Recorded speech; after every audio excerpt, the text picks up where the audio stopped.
Días. ¿Cómo están, hermanos? ¿Bien? ¿Sí están bien? ¿Sí están bien? Me alegra verles, me alegra tener un domingo más de compartir la palabra con ustedes. Y vamos a empezar, hoy vamos a estar meditando en el libro de los Hechos desde el capítulo 3 hasta el capítulo 5, hermanos. Vamos a estar leyendo bastante. Les pido que me estén acompañando en esta lectura, que lean conmigo. Tenemos que ser ágiles porque es bastante texto, pero obviamente vamos a poderlo resumir.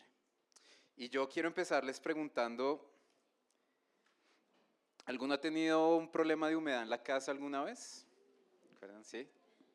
Yo ahorita estoy buscando quien me arregle, bueno, creo que al fin encontré, casualmente saliendo hoy del edificio me encontré a un señor que estaba arreglando afuera y le dije, venga, ¿será que usted llevaba buscando desde el año pasado quien me arreglara? Pero es bien molesto cuando se mete la humedad en la casa, en mi habitación se metió, creo que hay algo en el marco de la ventana, algo que hay que arreglar, pero si hay una particularidad entre muchas otras, una particularidad que tiene el agua es que se mete por todas partes. El agua, si se trata de tratar de detener el agua, cuando ustedes miran las carreteras y ven esas construcciones al lado de las carreteras con unos huecos, precisamente para que el agua pueda circular y salir de las piedras y no tumbe lo que está a los lados de las carreteras para evitar derrumbes, o cuando esa misma agua causa derrumbes, todo lo que hemos experimentado el año pasado y este año con las lluvias en Colombia. ¿Quién podría detener el agua? Inclusive fue ese el elemento que el Señor usó para renovar esta humanidad. ¿Se acuerdan cuándo? En el diluvio. Entonces, quisiera que pensáramos en estos 3 capítulos comparando el Evangelio de nuestro Dios, de Cristo, con algo que nada ni nadie puede detener. Nada ni nadie. El Evangelio se empezó a predicar en Hechos y más de 2000 años después, ¿hemos parado de predicar el Evangelio? ¿Se ha terminado de escuchar el Evangelio? ¿Se ha acabado la salvación del Señor? El mensaje se ha seguido promoviendo y quisiera que revisáramos hoy varias escenas. Recuerden que estos son narraciones de Lucas en donde vemos que el Evangelio sigue siendo predicado. Y en este caso particular, en estos 3 capítulos, a pesar de la oposición. Entonces, ¿qué tal si miramos más o menos la estructura de lo que vamos a estar mirando? Son 7 cosas que vamos a ver brevemente. El poder del mensaje, la predicación del mensaje, la oposición al mensaje, la iglesia fortalecida y transformada por ese mismo mensaje, los frutos de ese mensaje, otra vez más oposición al mensaje y un mensaje que continúa siendo llevado. ¿Se han visto esas películas que ustedes quieren ver cierto final y lo ven? Es chévere ver una película cuando termina como uno quiere que termine, que gane el bueno, que el malo pierda. Y así termina esta historia, hermanos, así termina esta narración. Con lo que nosotros esperamos, termina pasando al final. Entonces, miremos la primera parte, miremos el poder de este mensaje y miremos dónde empieza. Veníamos del capítulo 2, ¿no? Y ahora vamos a entrar al capítulo 3 y miremos lo que dice el versículo 2. Vamos a extraer algunos versículos y síganme en esta lectura. Pensando en el poder del Evangelio, había un hombre cojo desde su nacimiento al que llevaban y ponían diariamente en la puerta del templo llamada La Hermosa, para que pidiera limosna a los que entraban al templo. Viendo a Pedro y a Juan que iban a entrar al templo, les pedía limosna. Ese es el contexto y ese es el inicio de toda esta historia, hermanos. Un cojo de nacimiento, tenía más o menos más de 40 años, postrado en el suelo desde su infancia, desde que era un bebé. Y se encuentra con Pedro y Pablo, con Pedro y Juan, y espera de ellos lo que esperaba de todo el mundo. Miremos qué pasa después. El versículo 5, él los miró atentamente esperando recibir algo de ellos. Pero Pedro le dijo, y antes de que leamos la respuesta de Pedro, yo quisiera que fuéramos como siempre, hermanos, poniéndonos al frente de estos pasajes como si fuera un espejo.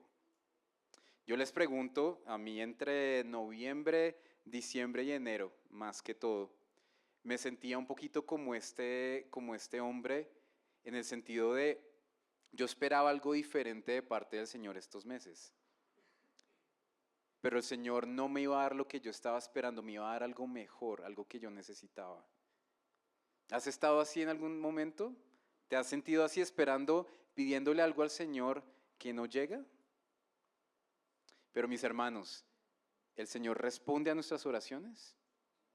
Amén. Él te dice sí, te dice no, o te dice aprende a esperar en mí, que eso nosotros hemos hecho cursos como creyentes durante toda nuestra vida, de saber y aprender a esperar en el Señor. ¿Cuántas veces has esperado algo del Señor y has recibido otra respuesta? Eso fue lo que le pasó a este hombre. Él no tenía ni idea. ¿Ustedes creen que se le había pasado por la cabeza lo que le iba a pasar a sus 40 años? Y miren lo que pasa. Pero, en vez de lo que esperaba el hombre cojo, Pedro le dijo, no tengo plata ni oro, pero lo que tengo te doy. En el nombre de Jesucristo, el Nazareno. Anda.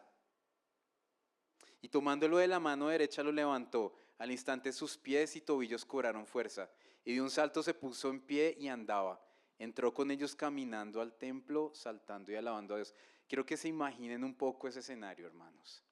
¿Ustedes se imaginan un hombre postrado 40 años que de repente pide plata y este hombre que él no conocía le dice, yo no te voy a dar dinero, pero levántate, y sus piernas de un momento a otro se sanan y se levanta y entra al templo? Imagínense eso, que eso pasara hoy. Pues eso fue lo que pasó en ese momento. Y este es el inicio, hermanos.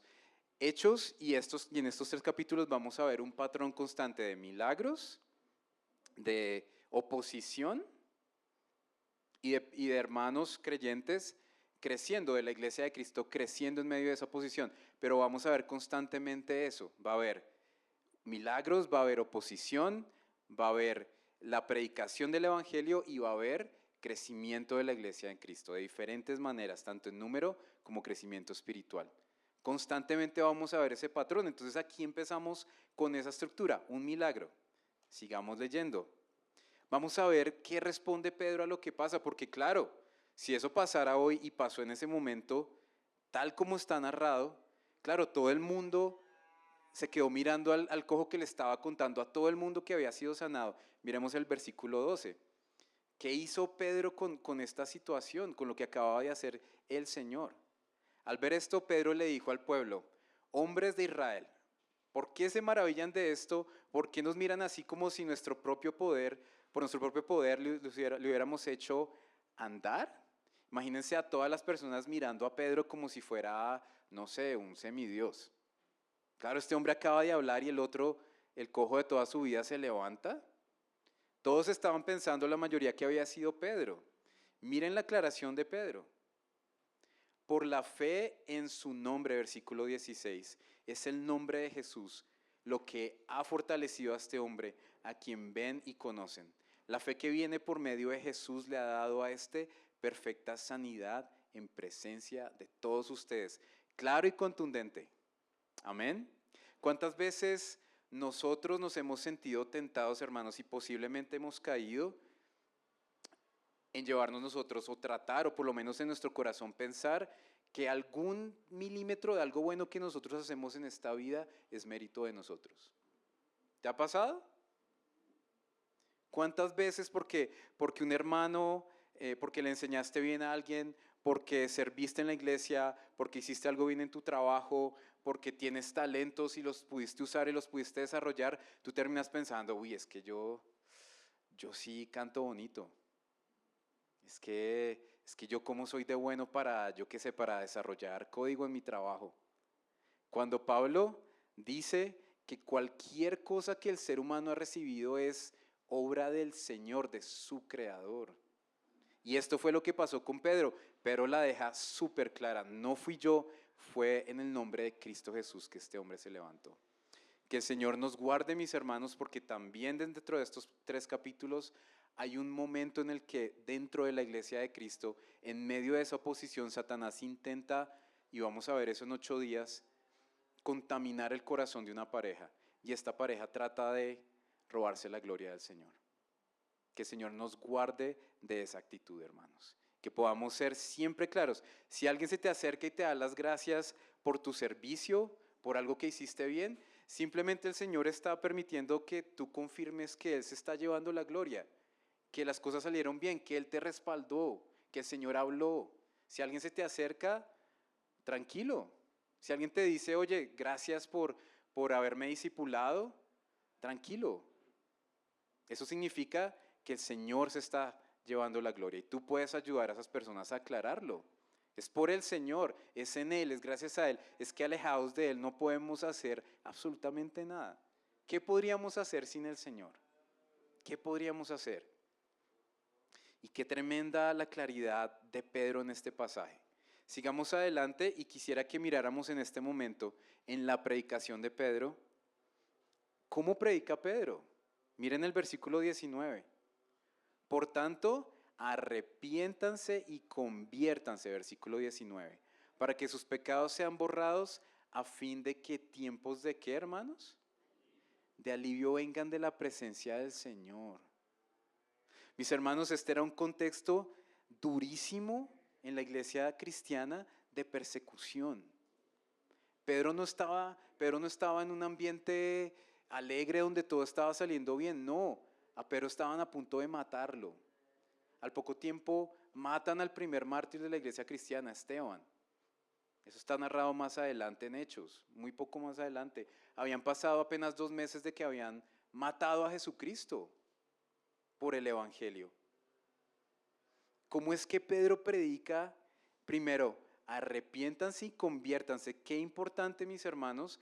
Una hermana el año pasado me decía, qué bueno que nosotros como iglesia sigamos aprendiendo cómo evangelizar. Bueno, hermanos, aquí está cómo evangelizar. Tenemos que explicar, predicar a Cristo y tenemos que explicar el arrepentimiento, hermanos. Si tú evangelizas y no explicas el arrepentimiento, tu mensaje es incompleto. El mensaje tiene que ser completo. Mira la predicación de Pedro. Pero qué contraste tan impactante, hermanos, que Pedro hable de tiempos de alivio en medio de semejantes situaciones. Yo te pregunto, hermano, tú tienes que predicar esos tiempos de alivio a los que no tienen alivio, pero tú tienes que estar disfrutando de ese alivio. ¿Hay alivio en tu corazón en esta mañana? ¿O hay depresión, hay angustia, hay un pecado que te frustra, hay una relación que está amargando tu corazón, hay una necesidad que te está robando el gozo porque no la tienes en este momento? Porque, hermanos, si yo te predico a ti alivio, yo tengo que estar viviendo ese alivio. Yo no puedo hablar del alivio de Cristo si yo no lo estoy experimentando. Si en mi vida hay angustia todo el tiempo, o hay amargura, o mal genio, no significa que nosotros no podamos tener esas emociones, pero constantemente vamos al Señor. ¿Estás disfrutando esos tiempos de alivio en tu corazón? ¿Es alivio lo que la gente ve en tu hogar, en tu trabajo, en tu semblante? Eso era lo que predicaba Pedro. Para que sus pecados, eso que los separa de su Creador, sean borrados, a fin de que tiempos de alivio vengan ¿de dónde, mis hermanos? De la presencia del Señor. Y miren el versículo 20. Y Él envía a Jesús, el Cristo designado de antemano para ustedes. A Él el cielo debe recibir hasta el día de la restauración de todas las cosas, acerca de lo cual habló Dios por boca de sus santos profetas desde los tiempos antiguos.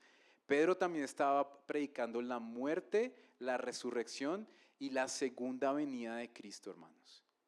Cristo vuelve y nosotros tenemos que predicar que nuestro Cristo vuelve a juzgar y que las personas pueden ser salvas de su ira, de su juicio cuando Él vuelva. Recordemos que su venida no es solo para nosotros, es para toda la gente que está allá afuera. Todos, párate en el peatonal de Toberín, mira todas las multitudes de las personas. Cuando Cristo vuelva, ellos van a ser juzgados. La ira de Dios va a caer sobre todo aquel que no haya escuchado y creído en el nombre de Cristo cuando Él vuelva. Nosotros tenemos que predicar con ese afán, hermanos. alivio en vez de condenación, en el nombre de Cristo, en su muerte, en su sepultura, en su resurrección, en su segunda venida. Amén.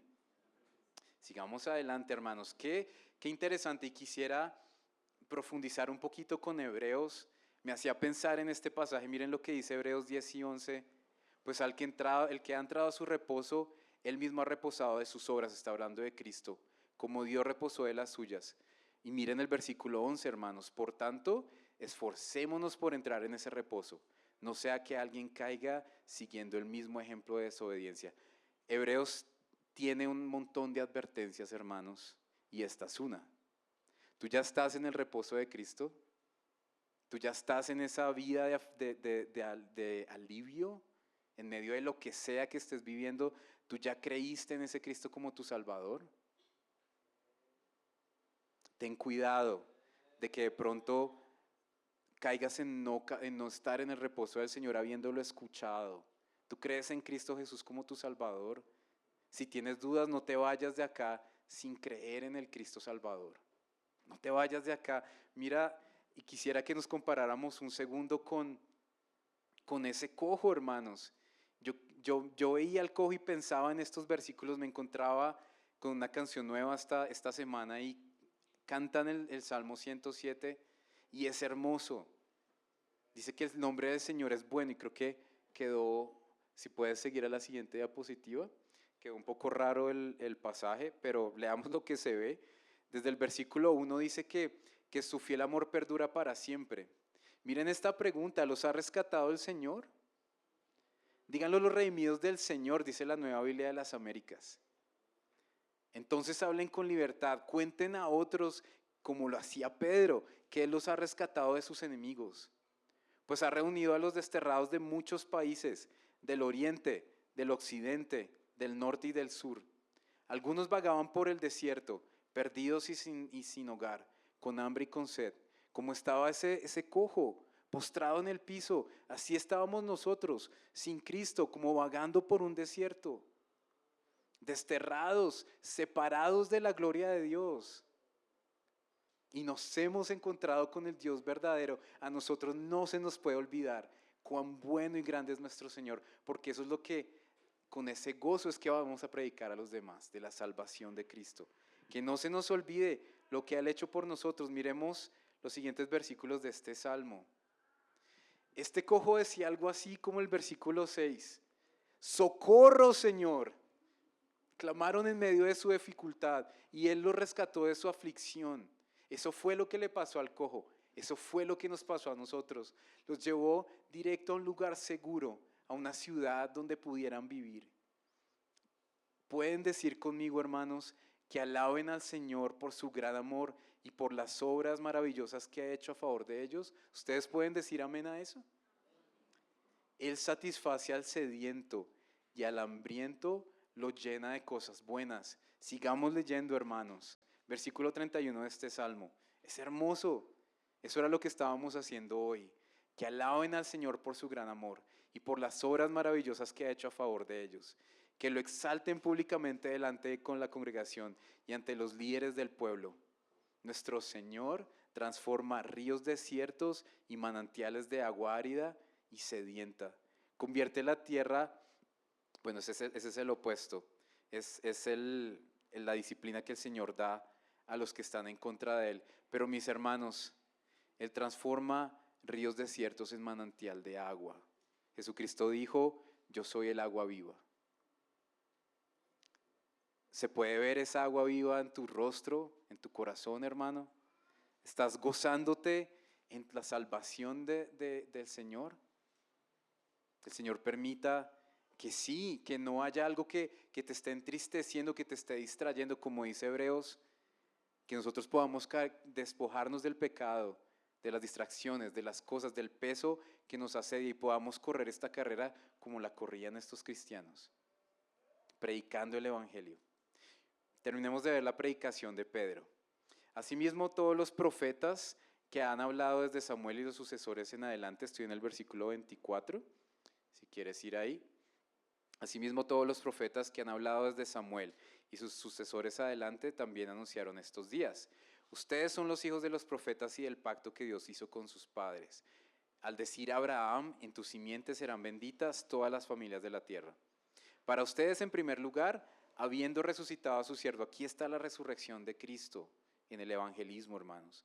Lo ha enviado para que los bendiga a fin de apartar a cada uno de ustedes de sus iniquidades. Y así termina la predicación de Pedro. Este es el segundo sermón de Pedro. Y si se dan cuenta, el evangelio está clarísimo. La obra de Cristo completa, sin que le falte absolutamente nada. Cita la palabra de Dios. Nosotros siempre debemos usar la palabra de Dios al predicar. Entonces quería que miráramos eso, cómo Pedro predica ese mensaje de esperanza y tiene ese testimonio tan poderoso con este milagro del cojo. Ahora miremos la reacción inmediata de los fariseos. Miremos la oposición al mensaje y vamos al capítulo 4. Si puedes seguir ahí. Dice lo siguiente, capítulo 4, versículo 1.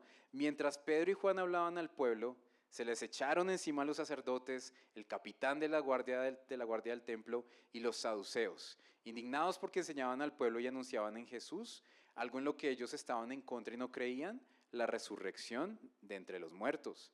Les echaron mano. Imagínense qué es echarle mano a alguien. No fue hágame el favor y sigue para la cárcel, no. Los violentaron y los pusieron en la cárcel hasta el día siguiente, pues ya era tarde. O sea que Pedro estaba predicando tiempos de alivio e inmediatamente los agarran, los violentan, los meten a la cárcel y los dejan ahí una noche a pasar la cárcel, sin ser delincuentes, sin haber hecho nada mal. Podríamos decir, ¿qué sentido tiene entonces ser cristiano? ¿Por qué me pasan estas cosas? Estoy predicando con valor, el Señor me acaba de usar, hay una sanidad de parte del Señor, acabo de predicar y me meten a la cárcel. ¿Cómo se habrían sentido? Vamos a ver cómo se siente un cristiano en estos pasajes, lleno del Espíritu Santo, hermanos. Miremos el versículo 4. Miren ese gran pero, y este es el pero que nosotros podemos alzar nuestras manos y alabar al Señor, pero muchos de los que habían oído el mensaje creyeron, llegando el número de los hombres ¿a cuántos, hermanos? 5,000, solo varones, esta palabra es varones. Con mujeres y niños podrían haber sido más o menos 10,000. Apenas 2 meses después de la muerte y resurrección de Cristo, ya habían más de 10,000 creyentes por la predicación del Evangelio. En medio de semejante pueblo tan hostil y aún así, 5,000 varones convertidos al cristianismo. Mira el versículo 5, ahí la siguiente diapositiva. Sucedió que al día siguiente se reunieron en Jerusalén sus gobernantes, ancianos y escribas. Estaban allí el sumo sacerdote Anás, Caifás, Juan y Alejandro y todos los que eran del linaje de los sumos sacerdotes. Poniendo a Pedro y a Juan en medio de ellos los interrogaban. ¿Con qué poder o en qué nombre han hecho esto? Eso no fue cualquier cosa, mis hermanos, los estaban intimidando. ¿Tú alguna vez te has sentido intimidado? Imagínate estar predicando ayer, la iglesia salió a predicar el evangelio y que te lleven para la cárcel y te empiecen a preguntar, ¿usted por qué estaba predicando de Cristo? Sabiendo que eso te puede poner en tremendos problemas legales. Así estaban Juan y Pedro, así, tal cual. Miremos lo que sigue después. Pedro sigue predicando, esta vez guiado por el Señor, a predicar a los gobernantes. Pero miren este versículo 8, hermanos. Entonces, ¿Pedro qué? ¿Cómo estaba Pedro? Yo les pregunto, mis hermanos, nosotros hoy, les pregunto a cada uno de ustedes, ¿tú estás lleno del Espíritu Santo hoy? Y mis hermanos, Romanos 8 habla de 2 cosas. Habla de ser lleno del Espíritu Santo, pero una cosa es ser lleno del Espíritu Santo y otra cosa es andar en el Espíritu. Romanos 8 habla del verbo andar. Una cosa es ser lleno del Espíritu Santo, otra cosa es andar en el Espíritu Santo. ¿Qué significa? Que yo estoy constantemente viviendo lleno del Espíritu Santo. No es un instante donde confesé mis pecados, al fin me puse a cuentas con el Señor y estoy reflejando el carácter de Cristo, pero a los 2 minutos peco, contristo al Espíritu Santo y ya no estoy en el Espíritu, estoy en la carne. No, vamos a ver a estos creyentes que andaban, que constantemente estaban llenos del Espíritu Santo. Esa es la manera de predicar. Les dijo gobernantes y ancianos del pueblo, si se nos está interrogando hoy a causa del beneficio hecho a un hombre enfermo, ¿de qué manera éste ha sido sanado? Otra vez, con todo el valor del mundo y bien claro, sepan todos ustedes y todo el pueblo de Israel, que en el nombre de Jesucristo, el Nazareno, es una referencia humillante, porque el Nazaret era un pueblo que los judíos despreciaban. Y Pedro les recuerda, el Nazareno, a quien ustedes crucificaron, no se les olvide, a quien Dios resucitó entre los muertos, por él, ellos estaban en contra de la resurrección, este hombre se halla aquí sano delante de ustedes. Tremenda predicación, clara, concisa, al punto y con valor.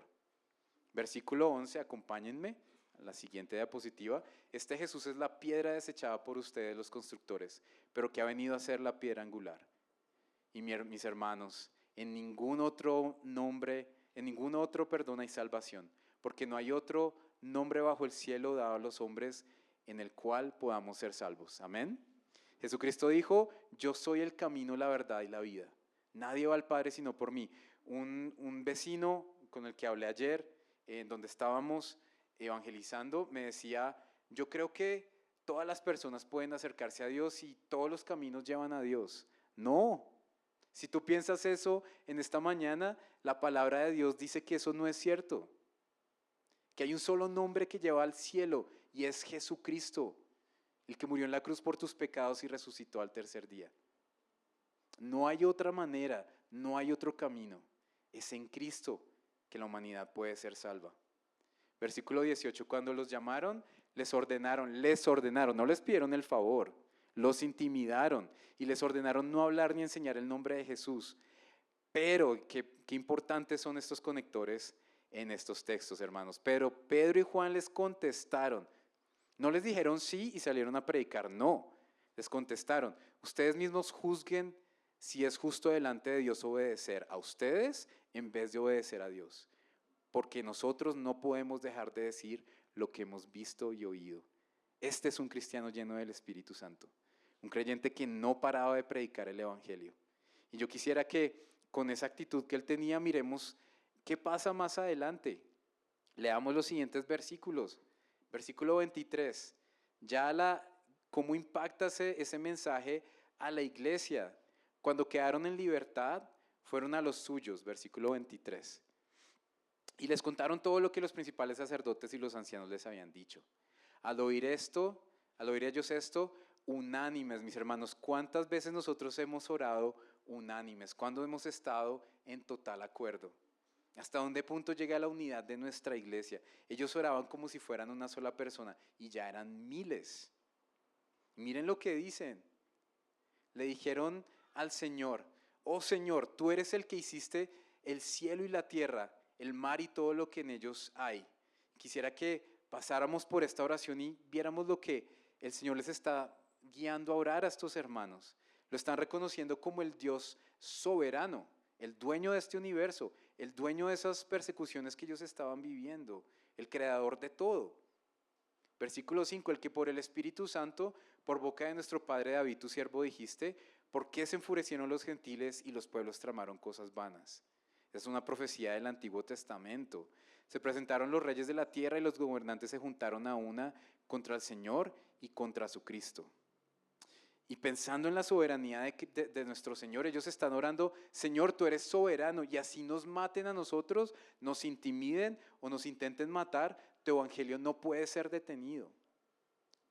Parecía que sí, mataron al Cristo, pero el Cristo resucitó y su evangelio siguió adelante. Eso es lo que están orando estos hermanos. Mira el versículo 27, ellos eran conscientes de la oposición, porque en verdad en esta ciudad se unieron tanto Herodes como Poncio Pilato, junto con los gentiles y los pueblos de Israel, todo el mundo, contra tu santo siervo Jesús, a quien tú ungiste para hacer cuanto tu mano y tu propósito habían predestinado que sucediera. Tremendo, porque ellos están declarando como iglesia todos juntos la soberanía del Señor. Mis hermanos, si hoy hace falta algo en tu vida, tienes una preocupación, tienes una angustia, tienes un problema, tienes una lucha, tienes una batalla contra ti mismo, o contra las tentaciones que el enemigo trae. El Señor es soberano, no hay nada que pueda detener su obra. Él prometió que empezó la buena obra en ti y que la terminará. Eso es lo que dice su palabra en Filipenses. Amén. Y nosotros podemos seguir predicando el Evangelio y nada lo puede detener. ¿Cuántos hermanos de nosotros están siendo asesinados hoy, hermanos? En Nigeria, en los países árabes. ¿Cuántas personas tienen que estar escondidas en la China? Y en medio de ese escenario tan hostil, dicen que muy posiblemente China es donde está la iglesia más grande de todo el mundo, más numerosa. No es en Bogotá, Colombia, es en China, donde les toca tener iglesias clandestinas. Pero vean que la persecución trae gloria a Dios. Esa es la verdad. Y cualquier problema que tú estés viviendo hoy, cualquier impedimento para agradar al Señor y glorificarlo, es algo que el Señor siempre va a usar para su gloria. Esa es la esperanza que yo te traigo y que yo veo en esta oración. Miren lo que ellos dicen. Versículo 29. Señor, considera sus amenazas y permite que tus siervos hablen tu palabra con toda confianza, mientras extendes tu mano para que se hagan curaciones, señales y prodigios mediante el nombre de tu santo siervo Jesús. Después de que oraron, el lugar donde estaban reunidos tembló y todos fueron llenos del Espíritu Santo. Todos, hermanos. Imagínense una iglesia completa, llena del Espíritu Santo y andando en el Espíritu Santo. ¿Te gustaría ver a nuestra iglesia así? Eso es lo que yo podría entender por un avivamiento. No que un hermano se pare a cantar canciones y se le unan 10 y luego 15 y luego un barrio completo, todos alabando al Señor. Eso puede ser algo, pero un avivamiento, hermanos, es la iglesia de Cristo llena del Espíritu Santo, haciendo la voluntad del Señor, en el trabajo, en la casa, en la calle y en las iglesias. Miren que nuestros hermanos no pidieron, Señor, protégenos, Señor, muéstranos si debemos quedarnos quietos, a ver, esperemos a que se calmen las aguas, a que no nos sigan persiguiendo, esperemos unos días para poder predicar el Evangelio. No, dijeron, mira las amenazas y ayúdanos a predicar tu Evangelio. Esa es la actitud, mis hermanos. Ese es el ejemplo que nos dan estos creyentes llenos del Espíritu Santo. Ese temblor no es que debamos esperar, porque uno escucha iglesias diciendo que la tierra tiembla cuando estamos alabando al Señor. No sé cómo, pero este temblor en este momento era una confirmación de la respuesta del Señor. El Señor les estaba diciendo, sí estoy con ustedes, sí los voy a proteger, vayan y prediquen el Evangelio. Miren lo que pasa, capítulo 5, los frutos de este mensaje, ya en el versículo 12, más adelante ya en el siguiente capítulo, por mano de los apóstoles se realizaban justo lo que ellos habían orado, muchas señales y prodigios entre el pueblo.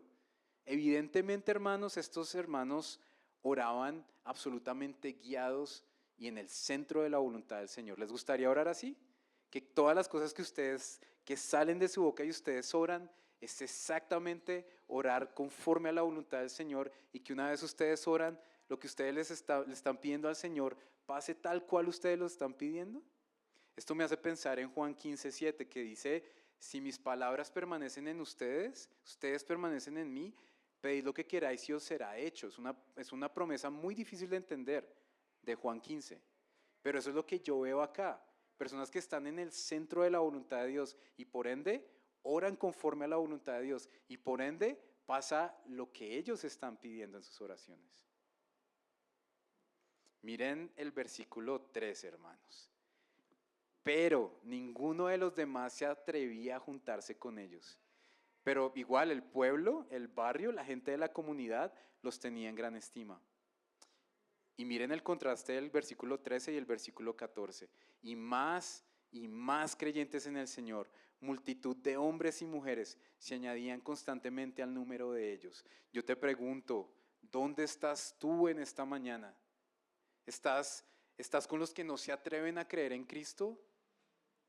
¿O estás con estos creyentes que se añadieron a la iglesia de Cristo? ¿Dónde estás tú? Yo lo seguiré preguntando. ¿Tú estás seguro de tu salvación? Qué importante es hacer esa pregunta. Venir a una iglesia no te hace cristiano. Si tú mueres hoy, lo único que te lleva al cielo es si verdaderamente creíste en Cristo. y si de verdad hubo arrepentimiento en tu corazón. El arrepentimiento se mide por cómo es tu vida después de haber creído en Cristo. Si dices creer en Cristo y tu vida es exactamente igual, revisa tu corazón porque es posible que no creas en Cristo como tu Salvador. No has entendido el Evangelio. ¿Cuántas historias hemos escuchado de predicadores, de pastores, que se llegaron a los pies de Cristo años después de ser pastores, años después de ser predicadores, años después, 20 años después de estar asistiendo a una iglesia? Al fin entendieron el Evangelio. Por eso yo me tomo el tiempo de preguntar, ¿tú estás parado en el versículo 13 o en el versículo 14? Cree en el Señor Jesucristo como tu Salvador. Versículo 15, miren otro milagro, del cojo, ahora otra vez el mismo patrón, más milagros, versículo 15, a tal punto que aún sacaban a los enfermos a las calles y los tenían en lechos y camillas para que al pasar Pedro siquiera su sombra cayera sobre alguno de ellos. También la gente de las ciudades de los alrededores de Jerusalén acudía trayendo enfermos y atormentados también por espíritus inmundos y eran sanados. Aquí había una guerra espiritual, hermanos. Satanás estaba reaccionando, estaba atacando a la iglesia desde afuera y desde adentro. Y Jesucristo, por medio de su iglesia, con el poder de su Espíritu Santo, estaba derrotando las tinieblas. Impresionante ver de primera mano el poder de Dios. Por eso celebramos tanto cuando podemos celebrar con nuestros hermanos unos bautizos. ¿Hace cuánto fueron los bautizos, hermanos? Hace 2 semanas, hace 2 domingos. Ver el poder de Dios en pleno, ver que esas personas estaban en oscuridad y hoy están en luz. No hay milagro más grande, no hay sanidad física que se compare a la salvación del alma. Y ese era el milagro otra vez. Y vuelve a pasar el mismo patrón, oposición. Miremos el versículo 17. Pero levantándose el sumo sacerdote y todos los que estaban con él, es decir, otra vez los saduceos, se llenaron de celos, que ya eran miles de cristianos. Obviamente se iban a llenar de celos. Entonces echaron mano otra vez a los apóstoles y los pusieron en una cárcel pública. Pero miren lo que pasa, otra vez el poder del Señor. Un ángel del Señor abrió las puertas de la cárcel y sacándolos les dijo: vayan y preséntense en el templo y hablen al pueblo todo el mensaje de esta vida. ¿Se imaginan? Van y me meten a la cárcel, se me aparece un ángel que abre la cárcel y me dice: vaya y siga haciendo lo que estaba haciendo. ¿Ustedes se imaginan vivir algo así? Estos no son cuentos, hermanos, esto verdaderamente pasó tal cual Lucas lo estaba narrando. El poder del Señor. Y miren, obviamente lo que pasó con los fariseos, versículo 26. Entonces el capitán fue con los guardias y los trajo sin violencia, porque en este momento ya los apóstoles, después de haber sido liberados, estaban otra vez predicando. Después de que los habían amenazado, es la segunda vez que los meten a la cárcel y estos hombres, en vez de esperar a que las aguas se calmen, siguen predicando el evangelio. Qué referencia la que nosotros tenemos de cómo se debe vivir el evangelio, hermanos. Versículo 27, cuando los trajeron, los pusieron ante el concilio y el sumo sacerdote los interrogó. Les dimos órdenes estrictas de no continuar enseñando este nombre y han llenado a Jerusalén con sus enseñanzas. Y miren lo que dicen, quieren traer sobre nosotros la sangre de este hombre. Qué arrogancia, qué cinismo el de estas personas. Ellos eran los que en Mateo 27 estaban gritando: crucifíquenlo, que su sangre sea sobre nosotros y sobre nuestros hijos. Ellos mismos, eran ellos, hace 2 meses diciendo eso. Y aquí dicen: ustedes nos quieren echar la culpa de eso. Nosotros a veces hasta nos parecemos a este tipo de personas. Tenaz, estaban completamente ciegos, no querían escuchar el evangelio. Eran siervos de Satanás, claramente. Versículo 29. Pero otra vez, Pedro y los apóstoles respondieron: otra vez debemos obedecer, esto ya lo habíamos leído, debemos obedecer a Dios en vez de obedecer a los hombres. Mis hermanos, miren el versículo 33, y este es uno de los versículos que más me impacta de estos 3 capítulos. Cuando oyeron esto, se sintieron profundamente ofendidos y querían matarlos. Estaban a punto de matar a Pedro y a Juan. Miren lo que pasa. Pero cierto fariseo llamado Gamaliel, ¿Les suena familiar ese nombre? Él fue el mentor de Pablo. Él fue el que formó a Pablo, que después vamos a estar meditando muchísimo en la vida de Pablo. Gamaliel, maestro de la ley, respetado por todo el pueblo, se levantó en el concilio y ordenó que sacaran fuera a los apóstoles por un momento. Esta es otra vez la soberanía del Señor por la que ellos estaban orando. Señor, tú eres soberano. Una persona no creyente, un enemigo de Cristo, los defiende. Les aconseja, si ustedes leen, y ojalá puedan leer los 3 capítulos completos, les cuenta de cómo otros judíos quisieron abrir unas sectas y murieron y esas sectas pasaron. Y les dicen, Gamaliel les dice, déjenlos quietos, que si ellos son de parte de Dios, ustedes se van a encontrar peleando en contra de Dios mismo. Déjenlos. Miren lo que dice el versículo 40. Ellos aceptaron su consejo y podemos celebrar. Aceptaron el consejo, los soltaron. Pero miren lo que pasa en este versículo. Y esto me impacta, hermanos, y me arruga el corazón. Después de llamar a los apóstoles, los azotaron y les ordenaron que no hablaran más en el nombre de Jesús y los soltaron. ¿Se acuerdan de niños alguna vez les dieron un juetazo? ¿Un chancletazo? ¿Se acuerdan ese dolor agudo, ese ardor en la piel? Hermanos, esto no era un chancletazo. En la cultura judía se daban 39 azotes. Pablo habla de, a mí 5 veces me dieron 39 azotes. Unos en la espalda y otros en el pecho. Eso fue lo que le hicieron muy seguramente a Pedro y a Juan.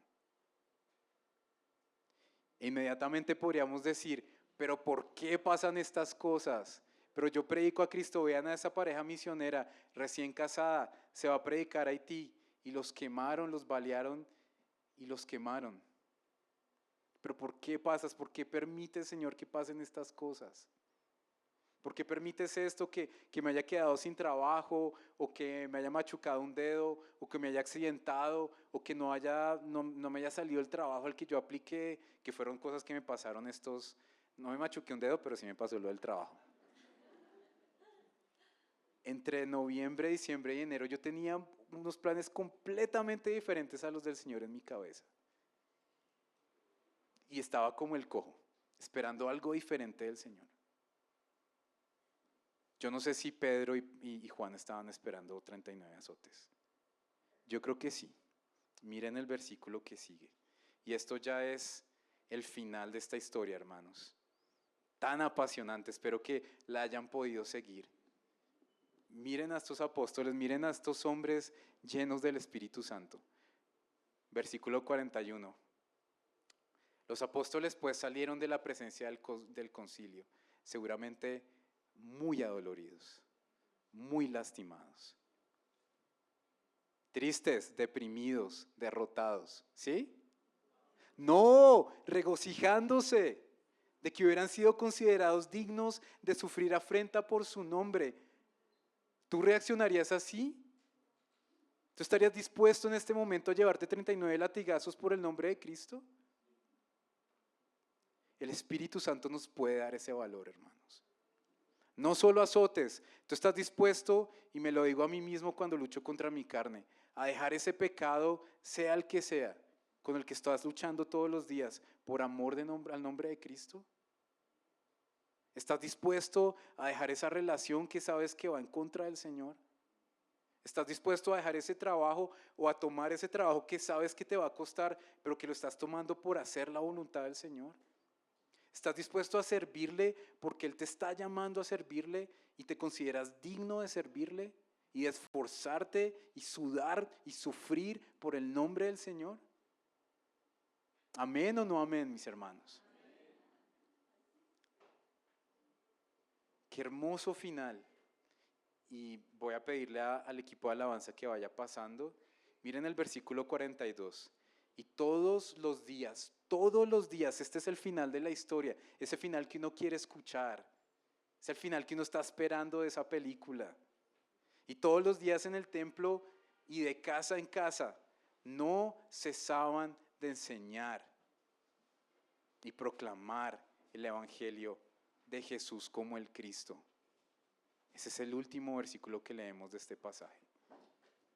Mis hermanos, que nosotros podamos ser llenos del Espíritu Santo, que podamos andar en el Espíritu Santo y que no paremos de enseñar, de predicar el Evangelio de Cristo. Es un privilegio. No nos están persiguiendo. Da miedo, da miedo. Pedro predicó lleno del Espíritu Santo, con valor. Pero ¿cuántas veces tú has sentido que tienes que pararte en un Transmilenio? No sé si les ha pasado a ustedes y no te paras porque te consume el miedo. ¿Te ha pasado? Vas en la calle y el Señor te muestra predicarle el Evangelio a una persona o a un familiar y no lo haces porque te gana el miedo. ¿Te ha pasado? A mí me ha pasado. A mí me ha ganado el miedo. Seamos llenos del Espíritu Santo para que no nos dé miedo, nada. No prediquemos en la carne, prediquemos en el Espíritu Santo, hermanos. Celebremos, porque nosotros estamos en tiempos de refrigerio, en medio de lo que sea que tú estés viviendo. Quisiera terminar leyendo estos versículos del Salmo 3, del 7 al 8, y quisiera que se pusieran de pie. Miren lo que dice el Salmo 3, estos dos versículos. A David le estaban diciendo sus enemigos que para él no había salvación. Por eso él clama: levántate, Señor, sálvame. Si tú no crees en Cristo como tu Salvador, hoy podrías decir eso: Señor, sálvame. Porque tú hieres a todos mis enemigos en la mejilla, rompe los dientes de los impíos. ¿Y saben qué pensaba? Hace 15 días cuando veía a esos 6 hermanos bautizarse, ¿saben qué me decía el Espíritu Santo una y otra vez? La salvación es del Señor. Sea sobre tu pueblo tu bendición. Mis hermanos, la salvación es del Señor. Él decide a quién salva. Él decide quién escucha y quién no. Pero nosotros tenemos que predicar todo el tiempo, hermanos. Que salgas con el corazón totalmente rendido a la voluntad del Señor. Que nuestros corazones y nuestra iglesia pueda estar en el centro de la voluntad del Señor. Hermanos, cuando yo veía a esas 6 personas bautizándose, y a una de ellas en particular, el Espíritu Santo me hacía recordar hace más o menos 10 años, cuando uno de mis amigos, uno muy joven, como yo no sé, 18 años o menos, trajo a uno de sus amigos a esta iglesia. Y este chico escuchó el Evangelio, un tiempo se fue de la iglesia. Me acuerdo que un domingo antes del culto entró caminando y nos buscó, me acuerdo, y nos dijo: yo quiero que alguien me discipule, quiero seguir el camino con el Señor. Y cuando yo vi a su mamá hace 15 días bautizándose, decía: la salvación es del Señor. La decisión que tú tomas por Cristo, la predicación que tú haces de Cristo, no te imaginas la trascendencia que tiene. Cada vez que tú tomas la decisión de rendirte a Cristo completamente, como cantábamos hoy, no te imaginas hasta dónde llega el Evangelio de Cristo por medio de su iglesia. Ver a la mamá de este chico haber entendido el Evangelio, ver semejante milagro. Yo prefiero ver ese que ver a un cojo ser sano. Prefiero ver un alma rescatada del infierno. Prefiero ver a muchos rescatados del infierno. Y que nosotros hagamos lo que sea necesario, mis hermanos. Recordemos una vez más lo que el Señor hizo por nosotros. Llena tu corazón del gozo del Señor en esta mañana. Recuerda lo que hizo por ti. Ya tomamos la cena, escuchamos del Evangelio. Recordemos de dónde fuimos rescatados. Éramos como ese cojo. Y hoy podemos caminar. Hoy somos sanos por ese Cristo que sufrió nuestras dolencias. Cantémosle, gocémonos en Él y salgamos a predicar su Evangelio.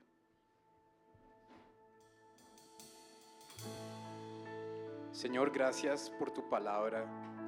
Gracias por escucharnos. Gracias por tu misericordia y la atención que nos das para escuchar, y anímanos a hacer tu voluntad. Señor, dentro de nosotros hay oposición. Aquí no nos están matando por predicar tu evangelio en Bogotá, pero nuestro enemigo espiritual nos está acechando. Las distracciones de este mundo, Señor, el amor por el dinero, un pecado, una tentación que no superamos, Señor. Sentarnos simplemente a perder tiempo. Contra todo eso estamos luchando, Señor. Ayúdanos, Señor, a acercarnos a ti. Ayúdanos a estar en el centro de tu voluntad y llénanos de tu Espíritu Santo. Y ayúdanos a caminar, a andar en el Espíritu como dice tu palabra. A pesar de lo que sea, de los problemas, de las preocupaciones, de la ansiedad, de la depresión, de los problemas físicos, de los problemas emocionales. Señor, levanta tu iglesia y úsala para predicar tu evangelio y permítenos ver más y más, Señor, de tu salvación y seguirte contemplando y exaltando. Oramos en el nombre de Cristo Jesús.